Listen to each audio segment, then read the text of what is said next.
Assalamualaikum warahmatullahi wabarakatuh.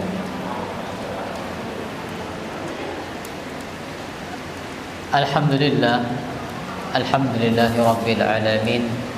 Assalatu wassalamu ala asyrafil anbiya'i wal mursalin, nabiyyina wa habibina wa qudwatina Muhammadin wa ala alihi wa sahbihi ajma'in wa man tabi'ahum bi ihsanin ila yaumiddin. Amma ba'du. Allahumma alimna ma yanfa'una wanfa'na bima 'allamtana wa zidna ilma. Allahumma inna nas'aluka ilman nafi'an wa rizqan tayyiban wa amalan mutakabbalan. Baik teman-teman, mas-mas dan mbak-mbak, ikhwan dan akhwat beserta para pemirsa yang semoga senantiasa dijaga, diberkahi dan dirahmati oleh Allah Subhanahu wa taala. Alhamdulillah, di kesempatan sore hari ini di bulan yang berkah, di saat yang berkah, turun hujan. Ya, hujan adalah keberkahan. Maka keberkahan di atas keberkahan, kita duduk di majlis yang berkah, insyaallah di masjid yang berkah pula. Maka keberkahan di atas keberkahan, di atas keberkahan, di atas keberkahan. Mudah-mudahan Allah Subhanahu wa taala menerima amal kita pada sore hari ini dan menjadikannya sebagai pemberat timbangan kebaikan kita pada hari kiamat nanti. Baik teman-teman, langsung saja sebagaimana tadi sudah disampaikan, tema kita pada sore hari ini adalah melawan kata nanti. Ini salah satu tema yang kami bahas di masjid ini sebenarnya di luar bulan Ramadan. Setiap hari Senin saya punya majelis di sini. Kita sedang membahas tentang konsep produktif muslim, muslim yang produktif. Maka di antara pembahasan pada pengajian tersebut adalah masalah manajemen waktu dan masalah hukum menunda-nunda bagi seorang muslim. Maka sebagai pengantar, saya ingin sampaikan bahwasanya seorang muslim memang by default, ya, by default maksudnya ketika seseorang itu dia menyatakan dirinya sebagai seorang muslim, maka mau tidak mau dia harus pandai mengelola waktu. Tidak mungkin seseorang itu bisa menjadi seorang muslim kalau dia tidak punya kemampuan mengelola waktu, tidak bisa. Harus pandai mengelola waktu. Apa alasannya?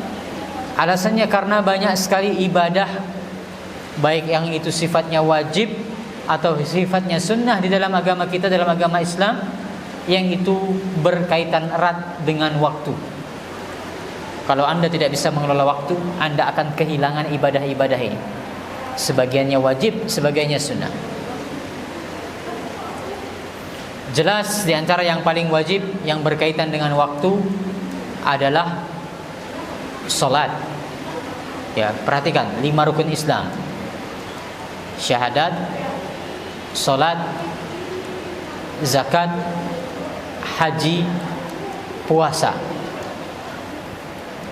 Dari 5 rukun Islam ini, yang mana yang berkaitan dengan waktu?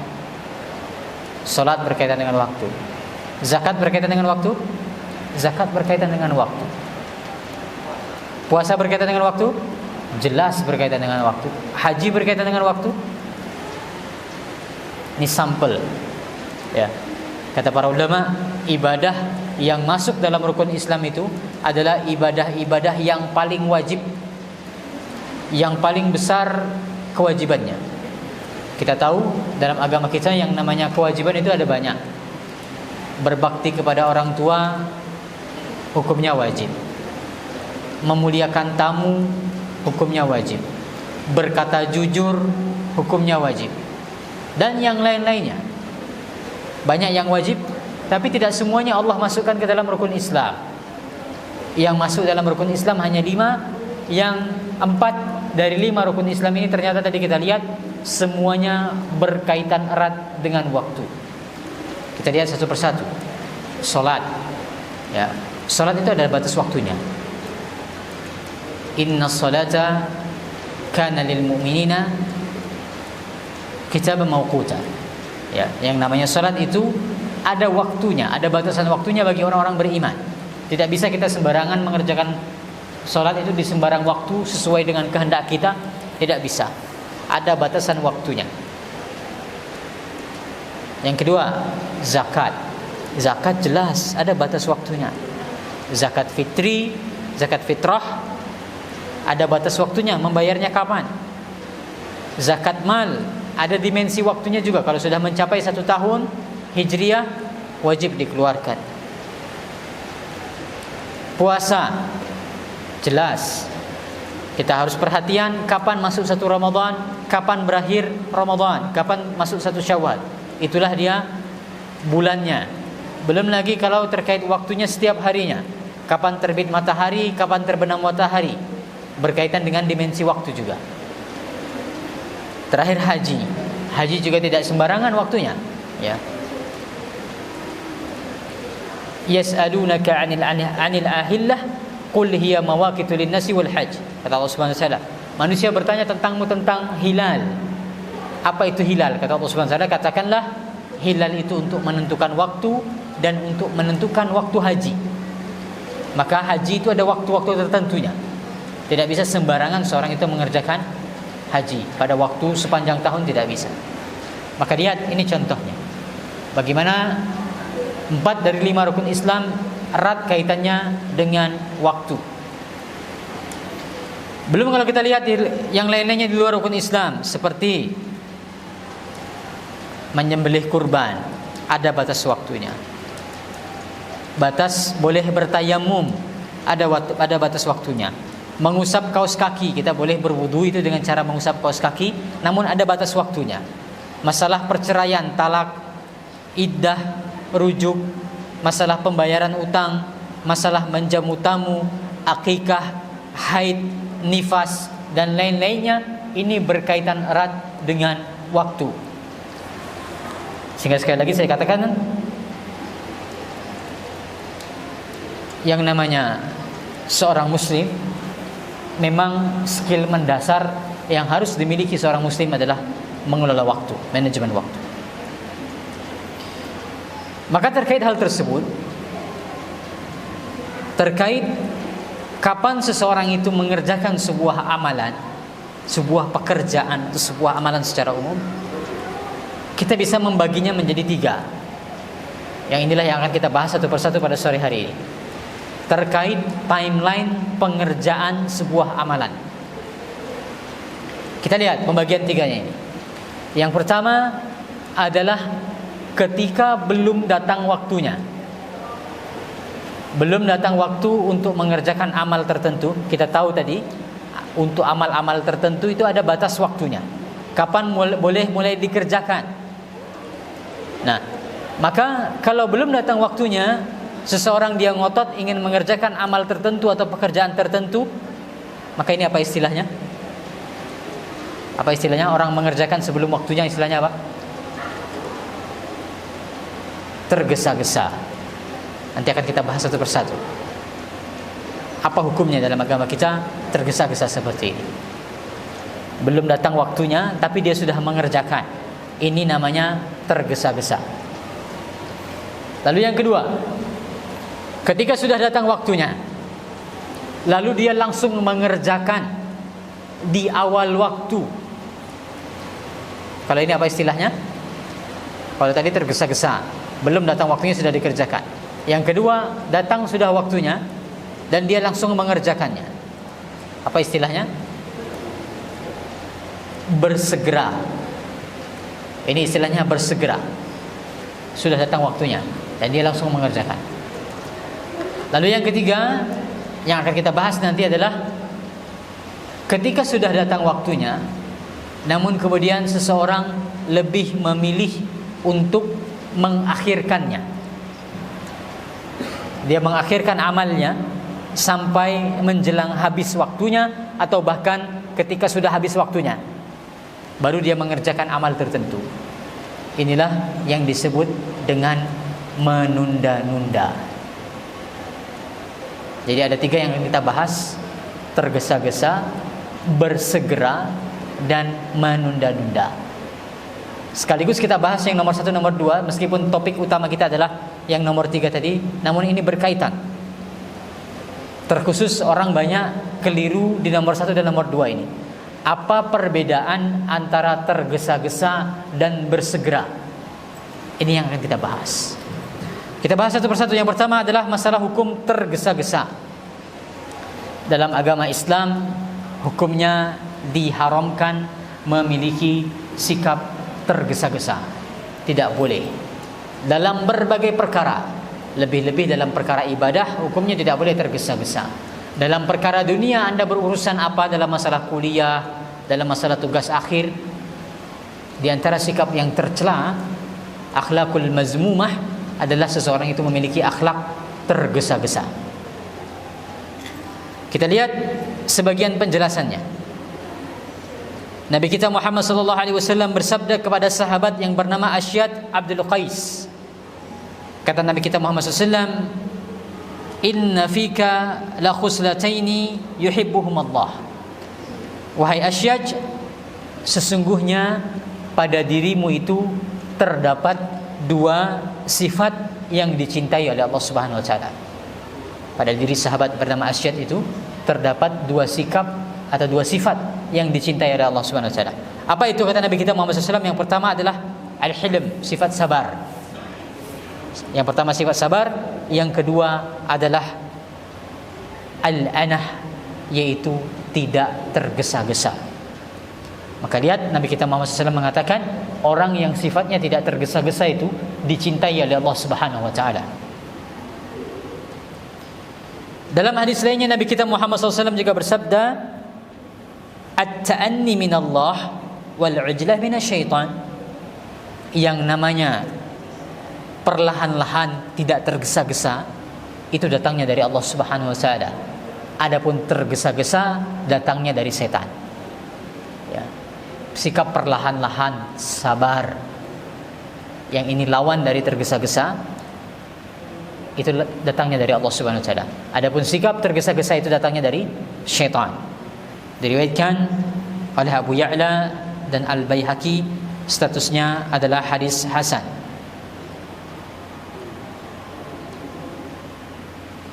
Maka intinya tergesa-gesa dalam agama kita itu tercela.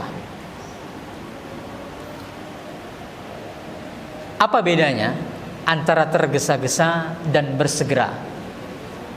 Bedanya sebenarnya sangat jelas. Dilihat kapan waktunya seharusnya dikerjakan. Kalau belum datang waktunya, Anda sudah mengerjakan, maka ini disebut sebagai tergesa-gesa. Tapi kalau sudah datang waktunya dan Anda memulainya langsung, maka ini disebut sebagai bersegera. Ya, patokannya ini sudah waktunya atau belum. Contohnya lampu merah, ya, lampu isyarat lalu lintas, Bang Jo. Ketika seseorang itu sudah tancap gas dalam kondisi lampu masih merah, ini namanya tergesa-gesa atau bersegera? Ini namanya tergesa-gesa. Lampunya masih merah, tapi sudah tancap gas. Inilah contoh tergesa-gesa. Belum waktunya, belum datang waktunya. Tapi begitu sudah hijau, detik pertama dia langsung tancap gas, ini namanya bersegera. Ya, ini namanya bersegera.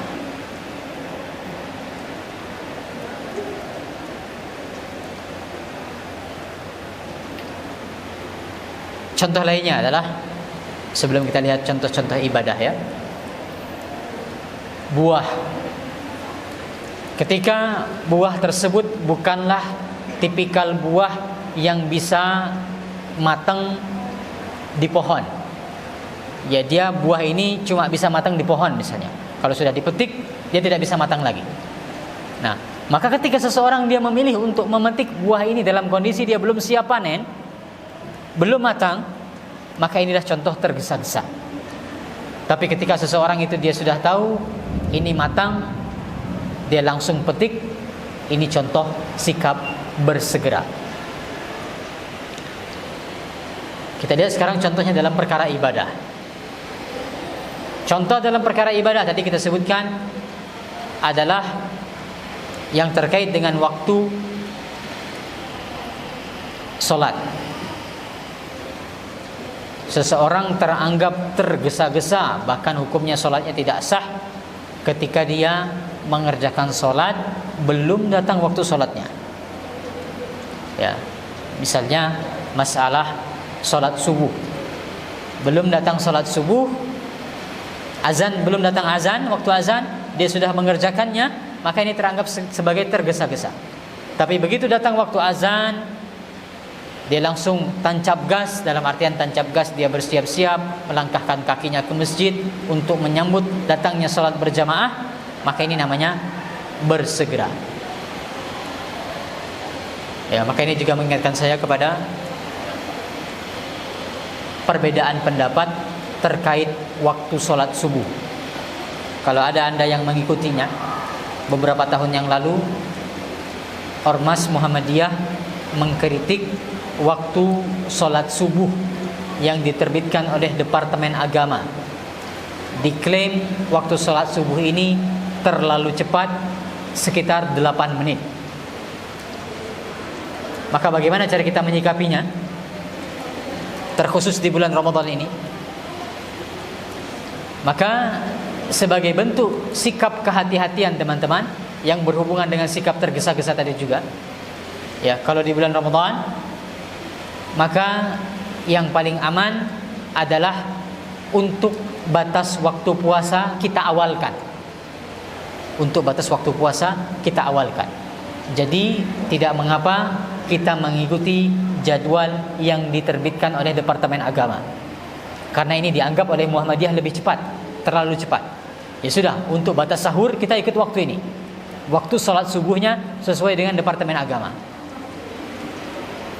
Adapun untuk sholat, kita ambil sikap yang paling hati-hati. Kita ikuti saja fatwanya Muhammadiyah. Kita anggap saja azan yang diterbitkan oleh Departemen Agama ini kecepatan. Ya, sehingga Anda kalau mencari masjid untuk sholat subuh, carilah kalau bisa yang waktu sholat berjamaahnya itu lebih dari 8 menit dari waktu azan. Kalau ada misalnya, ya saya tahu sebagian masjid, tapi tidak di Jogja sini, sebagian masjid itu waktu sholat subuh itu dia cuma mungkin sekitar 3 menit. Ya, azan cuma jeda 3 menit, langsung sholat berjamaah. Nah, maka kalau ada kasus seperti itu, baiknya Anda hindari dalam rangka sikap berhati-hati, karena ada yang berpendapat, Muhammadiyah berpendapat ini terlalu cepat. Nah, maka untuk sholat berjamaah kita cari masjid yang memang ada jarak lebih dari 8 menit antara azan dengan waktu sholat berjamaahnya. Untuk yang perempuan, akhwat, mbak-mbak, kalau sholatnya di rumah paling aman tambah 8 menit. Kalau mau sholat di rumah, jeda 8 menit terlebih dahulu setelah waktu azan. Ya, ini diantara sikap berhati-hati sebenarnya, diantara sikap kehati-hatian, karena ada perbedaan pendapat dalam masalah waktu sholat subuh ini. Nah, namun kita kembali lagi dari kepelajaran kita, bagaimana yang namanya tergesa-gesa itu terlarang dalam agama kita. Bahkan Nabi kita Muhammad SAW itu pernah ditegur oleh Allah Subhanahu Wa Taala karena Nabi kita Muhammad SAW itu bersikap tergesa-gesa. Ya, Allah ceritakan kejadian ini dalam surat Al-Qiyamah. Kata Allah Subhanahu Wa Taala, "La tuharrik bihi lisanaka lita'jala bih, inna 'alaina jam'ahu wa qur'ana, fa iza qara'nahu fattabi' qur'anah, summa inna 'alaina bayanah." Ya, dalam surat Al-Qiyamah Allah jelaskan ketika malaikat Jibril datang kepada Nabi kita Muhammad SAW mengajarkan cara membaca Al-Quran. Jadi Al-Quran itu diturunkan oleh Allah Subhanahu Wa Taala melalui perantara malaikat Jibril. Allah berfirman dengan firman tertentu, didengar oleh malaikat Jibril. Lalu malaikat Jibril yang menyampaikan firman Allah tersebut kepada Nabi kita Muhammad SAW. Maka harusnya malaikat Jibril mendiktekan, lalu setelah selesai baru diikuti oleh Nabi kita Muhammad SAW. Harusnya prosesnya seperti itu. Tapi Nabi kita Muhammad SAW, Rasulullah, saking bersemangatnya, ya, Rasulullah SAW itu saking bersemangatnya untuk belajar Al-Quran, untuk menerima ilmu, menerima wahyu, Nabi Muhammad SAW itu tergesa-gesa.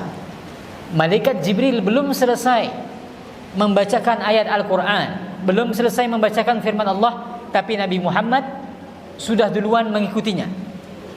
Harusnya selesai dulu baru dibaca. Selesai dibaca, harusnya seperti itu.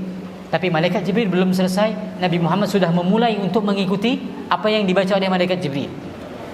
Ada unsur ketergesaan di sana. Akhirnya ditegur oleh Allah Subhanahu wa taala. Kata Allah Subhanahu wa taala, "La tuharrik lisanaka lita'jala bih." Wahai Muhammad, janganlah kamu gerakkan lidahmu untuk membaca Al-Quran karena kamu tergesa-gesa ingin menguasainya. Ya, Nabi kita Muhammad SAW bersemangat untuk menerima ayat, menerima wahyu, diajarkan Al-Quran, semangat. Makanya Nabi kemudian ada unsur tergesa-gesa. Akhirnya ditegur oleh Allah Subhanahu wa taala, tidak boleh tergesa-gesa seperti itu. Ya, maka ini di antara dalil yang menunjukkan bagaimana terlarangnya sikap tergesa-gesa di dalam agama kita adalah sikap yang terlarang. Dan kita, teman-teman sekalian rahimani wa rahimakumullah jami'an, harus pandai untuk mengelola sikap tergesa-gesa ini. Harus pandai meredam sikap menggebu-gebu itu. Kenapa? Karena memang ini tabiat bawaan kita. Allah Subhanahu wa taala menciptakan manusia itu memiliki sikap atau memiliki sifat tergesa-gesa. Ya, sifat tergesa-gesa itu memang tabiat bawaan manusia. Allah sebutkan dalam surat Al-Isra. Kata Allah Subhanahu wa taala, "Wa kanal insanu ajula." Dan manusia itu bersifat tergesa-gesa. Dalam ayat lainnya Allah Subhanahu wa taala sebutkan, "Khuliqal insanu min ajal." Manusia itu diciptakan dari ketergesaan, yang memiliki sifat ketergesaan. Maka memang sekali lagi Allah Subhanahu wa taala menciptakan kita memiliki sifat bawaan tergesa-gesa, namun kita harus berupaya untuk melawannya. Ya, di antara karakter dari diri kita sendiri yang harus kita lawan adalah sifat tergesa-gesa ini. Ya, sehingga teman-teman sekalian, tadi batas waktunya seseorang itu dianggap tergesa-gesa atau tidak adalah dilihat waktu seharusnya dia mengerjakan itu sudah tiba atau belum. Kalau sudah tiba waktunya, maka tidak teranggap lagi sebagai tergesa-gesa. Namun kalau belum tiba waktunya, inilah sikap tergesa-gesa yang tercela itu. Sekarang kita berpindah yang kedua. Tadi sudah kita singgung, ketika memang sudah datang waktunya untuk beramal, lalu seseorang itu dia memulainya, maka inilah dia disebut sebagai sifat bersegera. Kita semua diperintahkan untuk bersegera dalam hal kebaikan, dalam perkara ibadah, dalam perkara taubat, dalam perkara apapun selama itu kebaikan, kita diperintahkan untuk bersegera melakukannya. Nabi kita Muhammad SAW bersabda, "Badiru bil a'mal." Bersegeralah kalian untuk beramal saleh. Fitanan ka qita'il lail al-muzlim. Sebelum datangnya fitnah yang sangat samar seperti potongan malam yang gelap. Ya, intinya Nabi kita Muhammad SAW bersabda, "Badirul bil a'mal." Bersegeralah kalian untuk beramal. Allah Subhanahu wa taala juga berfirman, "Wasari'u ila maghfiratin min rabbikum." Bersegeralah kalian untuk menuju kepada ampunan dari Rabb kalian. Maka di situ ada perintah dari Allah Subhanahu wa taala, "Wasari'u," bersegera. Ya, ketika memang sudah datangnya maka kita bersegera. Ketika memang sudah datang waktunya, maka kita bersegera. Terdapat hadis lainnya juga yang mengisahkan tentang kejadian yang terjadi di zaman Nabi kita Muhammad SAW. Diriwayatkan dari Uqbah ibnul Haris radhiyallahu anhu. Kata Uqbah ibnul Haris, aku pernah solat asar di belakang Nabi kita Muhammad SAW di kota Madinah. Ketika Nabi kita Muhammad SAW kemudian mengerjakan salam, artinya sudah selesai solat, beliau kemudian bersegera untuk berdiri. Lalu beliau melangkahi leher para jamaah untuk menuju ke sebagian kamar istri-istri beliau. Nabi langsung sholat asar selesai salam langsung berdiri, tidak seperti biasanya seperti ini. Ya, Nabi biasanya zikir terlebih dahulu, tapi ini Nabi langsung selesai salam langsung berdiri melangkahi para jamaah. Para sahabat terkejut dengan gerak cepatnya Rasulullah SAW tersebut. Lantas beliau pun keluar dari rumah beliau. Beliau kemudian mengetahui sebagian sahabat ketika itu keheranan, kenapa Nabi SAW begitu cepat dalam bergerak. Kemudian Nabi Muhammad SAW ketika melihat wajah keheranan dari para sahabat, beliau mengatakan, aku teringat dengan sepotong emas yang kami miliki dan diniatkan untuk disedekahkan. Ya, Nabi ketika itu teringat di rumah beliau ada sepotong emas yang ini harusnya segera disedekahkan. Maka kata Nabi kita Muhammad SAW, saya tidak suka kalau emas tersebut ditahan terlalu lama. Oleh karenanya aku memerintahkan emas tersebut untuk segera dibagikan.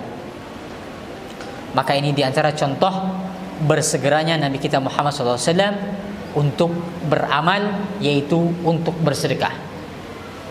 Ya, perlu diketahui teman-teman sekalian, di antara kekhususan yang dimiliki oleh Nabi kita Muhammad SAW adalah Nabi Muhammad SAW itu tidak boleh menahan harta terlalu lama. Dalam hadis lainnya Nabi kita Muhammad SAW mengatakan, seandainya saya memiliki gunung emas sebesar Uhud, ya saya memiliki emas sebesar gunung Uhud, kata Nabi kita Muhammad SAW, saya tidak suka kalau emas sebesar gunung Uhud tersebut bertahan lebih dari 3 hari. Nabi tidak suka. Ya, Nabi mesti harus segera menyedekahkan emas tersebut. Kenapa alasannya? Alasannya karena para nabi itu, di antara kekhususan para nabi tidak boleh wafat dalam keadaan mewariskan harta. Sebisa mungkin sebelum wafat itu harus habis harta, disedekahkan, diinfakkan dan seterusnya. Ya, maka demikian kekhususan para nabi, tidak boleh mereka menumpuk harta. Yang ini juga sebenarnya berlaku untuk kita. Ya, kita berlaku dalam artian tidak semestinya seorang muslim itu dia menumpuk hartanya nganggur tanpa dimanfaatkan. Ya, seorang muslim tidak ada muslim yang sejati, tidak ada istilah dalam kamus seorang muslim punya harta kok nganggur, itu tidak ada. Ya. Harta itu harus kita pikirkan bagaimana caranya harta kita itu memiliki nilai kebermanfaatan, menghasilkan sesuatu yang bermanfaat. Punya tanah, kalau bisa tanah itu jangan nganggur. Ya, makanya Nabi katakan, barang siapa yang memiliki sebidang tanah, hendaknya dia menanaminya, bercocok tanam di tanah sendiri, sehingga nilai tanah itu ada nilai manfaatnya. Kalau dia tidak mampu, hendaknya dia izinkan saudaranya yang menanami tanahnya tersebut. Ya. Bagaimana Nabi kita Muhammad SAW memerintahkan kita supaya jangan sampai ada harta yang nganggur. Tapi kembali lagi ke pelajarannya Nabi kita Muhammad SAW tadi, ketika beliau memiliki harta, beliau bersegera ingin menyedekahkannya. Sehingga kembali lagi dalam agama kita, hukumnya adalah dianjurkan untuk bersegera beramal. Ketika memang sudah datang waktunya, maka langsung bersegera. Sekali lagi, apa bedanya antara tergesa-gesa dengan bersegera? Tergesa-gesa itu belum datang waktunya tapi sudah dikerjakan. Adapun bersegera, sudah datang waktunya, kemudian kita mengerjakannya secara langsung. Ibarat lampu merah, lampunya sudah hijau, kita langsung tancap gas. Ini yang namanya bersegera.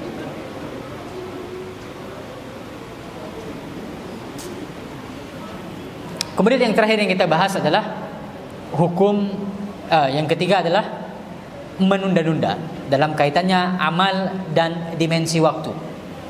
Sudah datang waktunya dikerjakan di awal, inilah yang namanya bersegera. Kemudian ketika seseorang itu dia mengerjakan amal di akhir waktu atau bahkan ketika sudah habis waktunya, inilah yang namanya menunda-nunda.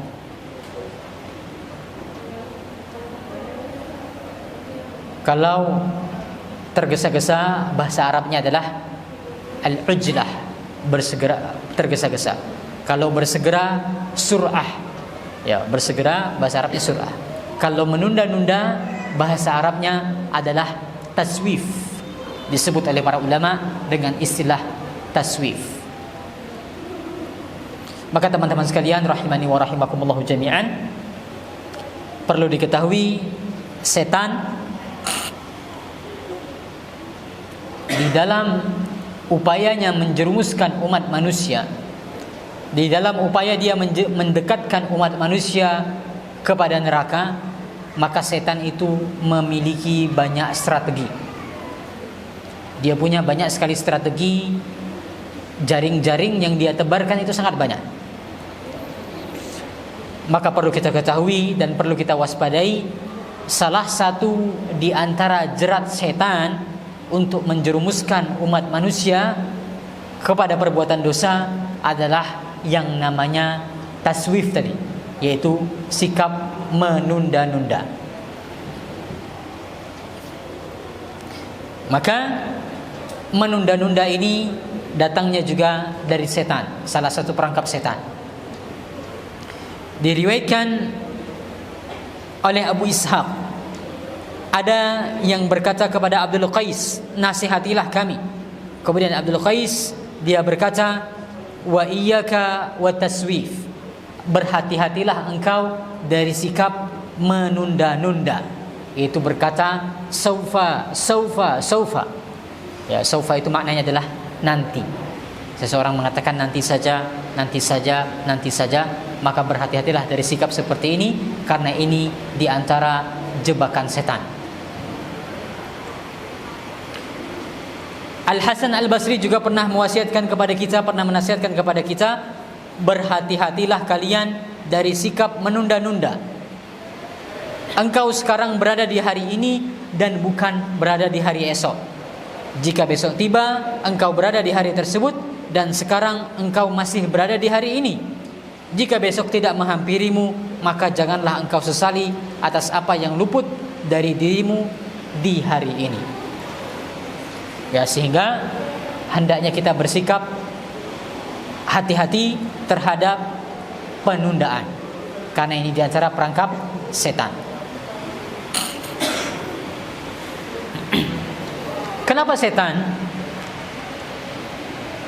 menebarkan jaring-jaring jebakan berupa sikap menunda-nunda? Karena ini diantara tipu daya setan untuk memalingkan kita dari amal, supaya kita semua luput dari beramal. Maka di antara tipu daya setan adalah sifat menunda-nunda. Karena sebagian orang imannya kuat, kalau setan membisiki dia, kamu tidak usah sholat, dia tidak akan mengikuti perkataan setan tersebut. Kamu tidak usah membayar zakat, misalnya setan membisiki seperti itu, maka orang yang imannya kuat, dia tidak mau mengikuti perkataan setan tersebut.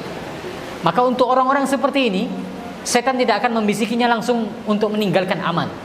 Tapi apa yang dibisiki oleh setan, setan akan memalingkan dia dari amal tersebut secara perlahan. Setan akan membisiki supaya ditunda, ditunda, ditunda sampai akhirnya habis waktu dia untuk beramal. Contohnya terlebih dahulu yang dekat dengan keseharian kita, sholat subuh. Ya. Bagi orang-orang yang imannya lemah, setan langsung saja akan dia bisiki, tidak usah sholat subuh, tidak apa-apa, mending kamu tidur. Berhasil. Orang-orang yang imannya lemah, setan akan berhasil untuk membisikinya seperti itu. Tapi orang-orang yang imannya kuat, setan tidak akan membisiki seperti itu.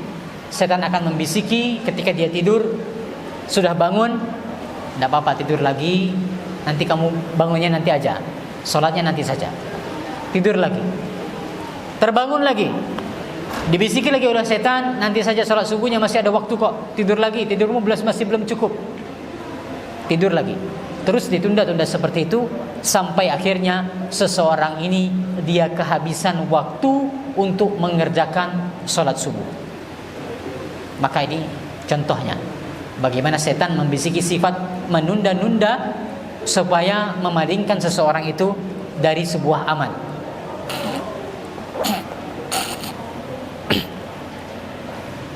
Dan teman-teman sekalian, perlu diketahui terkait sholat subuh, pendapat yang lebih kuat adalah seseorang yang kehabisan waktu sholat karena alasan menunda-nunda, maka tidak ada kesempatan bagi dia untuk mengqadha sholat.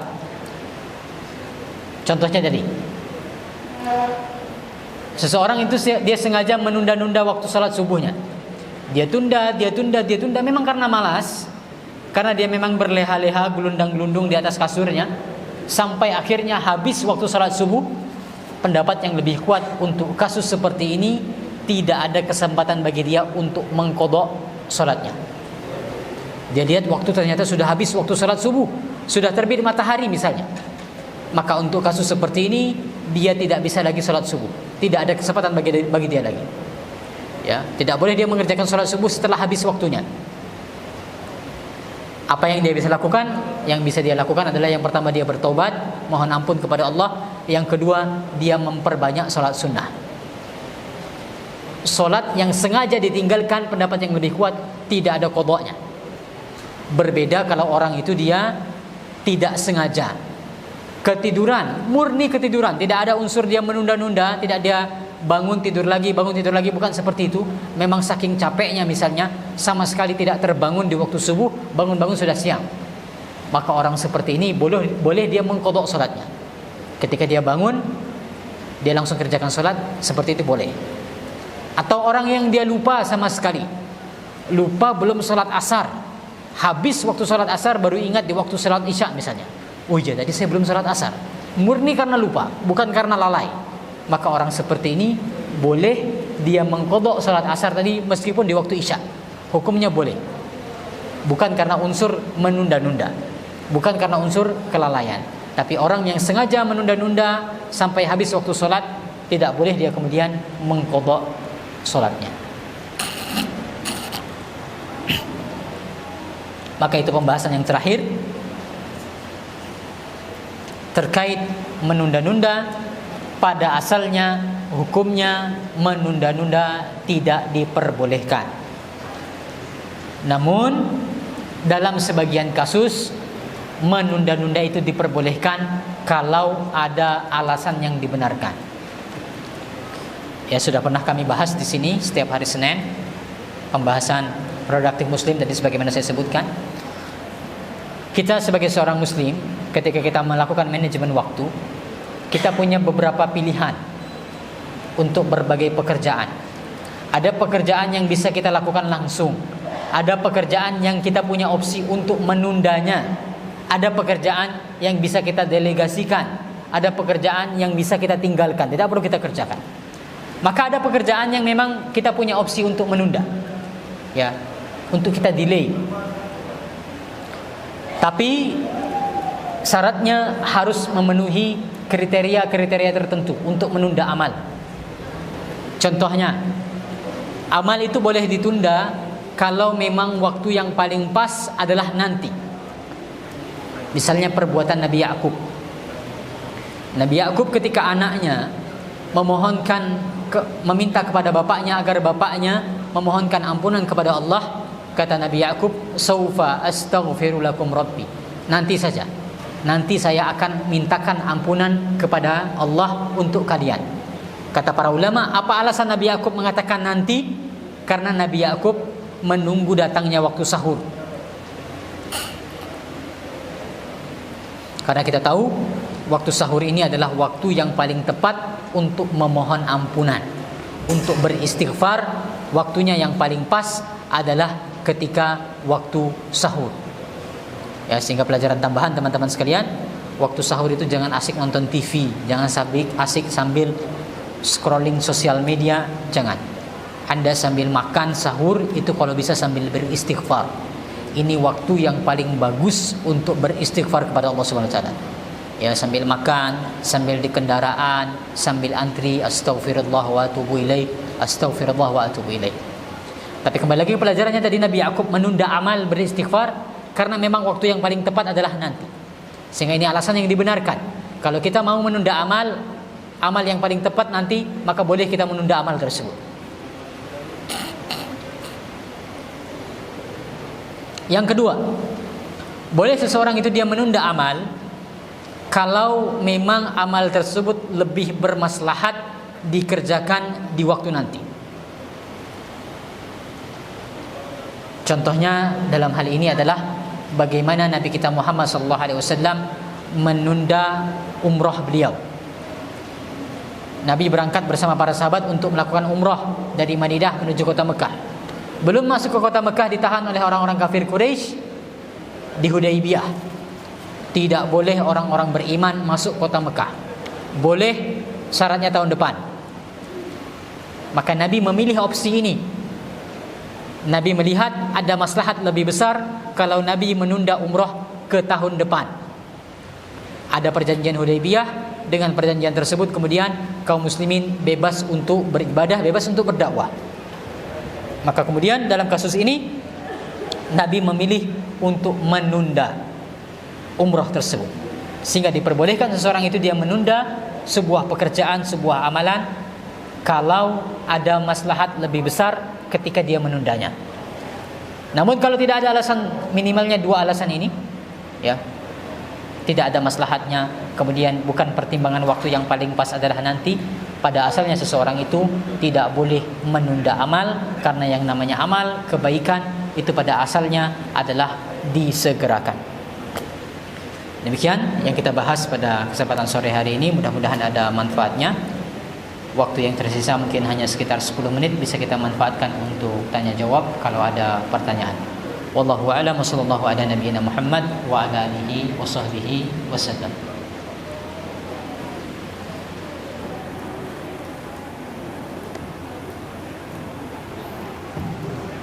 Baiklah, karena waktunya sesi tanya jawab, bagi jamaah yang ada pertanyaan dipersilakan.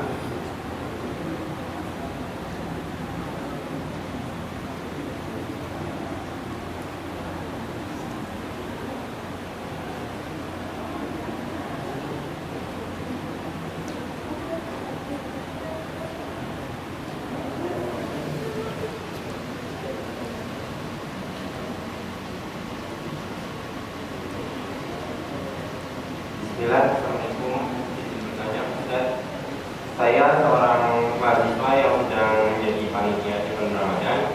Seluruh waktu saya tersibukkan oleh organisasi tersebut yang bertujuan untuk kebaikan orang lain, yang mengakibatkan saya menunda-nunda tugas kuliah.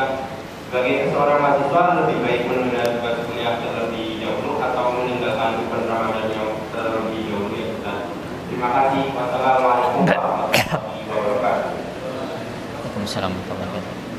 Baik, sibuk dengan kepanitiaan Ramadan sampai menunda-nunda pekerjaan yang lainnya, termasuk kuliah, termasuk mengerjakan skripsi misalnya, apa hukumnya seperti ini?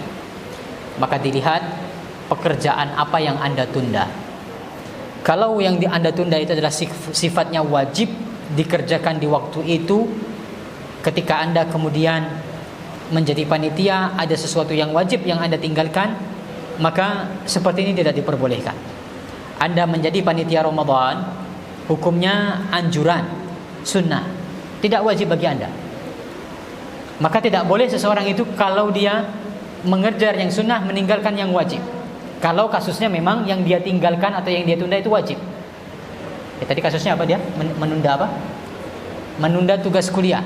Nah, kalau sekedar menunda, tidak kemudian sampai Anda kehabisan waktunya, tidak masalah, ya. Misalnya kuliah secara umum, misalnya Anda punya pilihan, tidak ada tanggungan harus selesai segera kuliah, orang tua tidak menuntut macam-macam misalnya, maka silahkan Anda tunda, ya, dalam rangka mendapatkan kemaslahatan jadi panitia terlebih dahulu. Tapi kalau misalnya kasusnya orang tua Anda sudah menuntut harus lulus, harus yudisium misalnya bulan April. Bulan April misalnya yudisiumnya bulan April. Tapi Anda ngotot untuk jadi panitia Ramadan. Akhirnya pasti tertunda yudisiumnya. Nah, maka kasusnya seperti ini tidak boleh. Anda meninggalkan yang wajib dalam rangka mengejar yang sunnah. Tapi kalau kasusnya tidak seperti itu, Anda masih semester awal, tugas pun ditunda, ya masih cukuplah waktunya, meskipun tertunda sedikit, tidak melewati batas deadline untuk mengumpulkannya, deadline submissionnya misalnya, maka seperti tidak masalah. Ya dilihat yang ditunda itu pekerjaan yang wajib atau tidak. Tapi kalau tidak, ya tidak, sifatnya tidak wajib, yang ditunda ini masih ada waktu untuk mengerjakannya, maka menjadi panitia ini tidak main-main teman-teman sekalian, ya, pahalanya besar, mengerjakan sebuah amal yang maslahatnya lebih, yang maslahatnya itu bisa dirasakan oleh orang banyak, maka ini amal yang memiliki keutamaan yang besar. Wallahu a'lam.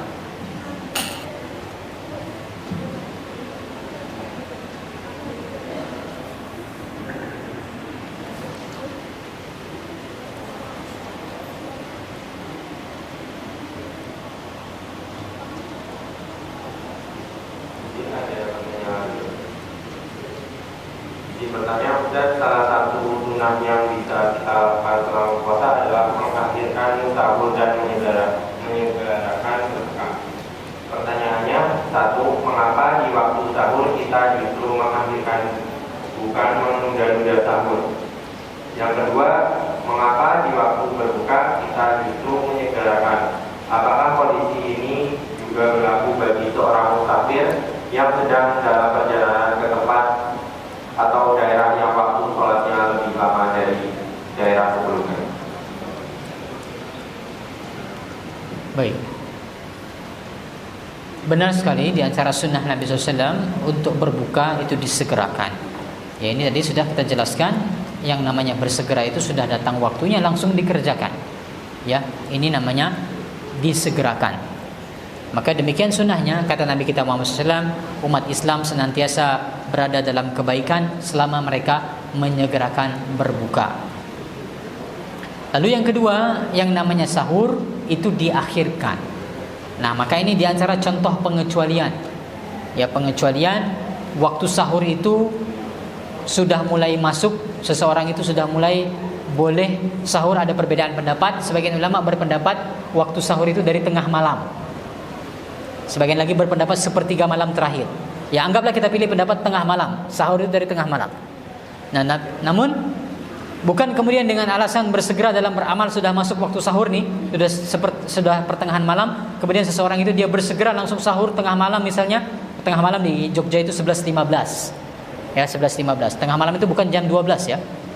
Tengah malam itu 11.15 karena cara menghitung tengah malam waktu subuh dikurangi waktu maghrib, dicari nilai tengahnya di mana. Nah, tengah-tengahnya kalau di Jogja itu 11.15. Ini sudah boleh sahur. Apakah kemudian seseorang itu kemudian diperintahkan untuk bersegera sahur jam 11.15? Jawabannya tidak. Ini pengecualian. Yang namanya sahur itu dikecualikan, diperintahkan untuk diakhirkan, ditunda sampai mepet waktu subuh semakin bagus. Nah, lalu pertanyaan kedua tadi, apakah ini berlaku juga untuk, adapun hikmahnya, wallahu alam, apakah hikmahnya saya belum pernah membaca hikmahnya, namun demikian sunnah Nabi. Ya, Nabi memerintahkan seperti itu. Ya, tapi kita bisa tahu lah ya hikmahnya, yang namanya kita berpuasa, bersegera mendapat makanan supaya tubuh kita segera bersemangat lagi. Yang namanya sahur supaya kita tidak lesu di siang harinya, maka diakhirkan supaya tidak terlalu jauh jarak makannya dengan aktivitas di siang hari. Lalu yang kedua tadi pertanyaannya, apakah ini juga berlaku bagi musafir? Iya. Yang namanya musafir sesegera mungkin dia berbuka. Ya, namun waktu di mana dia berada. Dia misalnya di Jogja berpuasa di siang hari. Kemudian dia safar, entah itu jalur darat, jalur udara. Waktu dia berbuka adalah waktu ketika dia di mana dia berada ketika itu, bukan mengikuti waktu Jogja. Nah, misalnya sudah waktu berbuka di tempat dia harus bersegera untuk membatalkan puasanya. Kalau dia tidak punya kurma, tidak punya rutab, minimalnya dia cari air putih, berhenti, minum terlebih dahulu. Atau tidak ada yang lain, apapun itu, tidak ada air putih, apapun yang bisa dia makan segera harus dia makan dalam rangka menyegerakan berbuka puasa. Wallahu a'lam.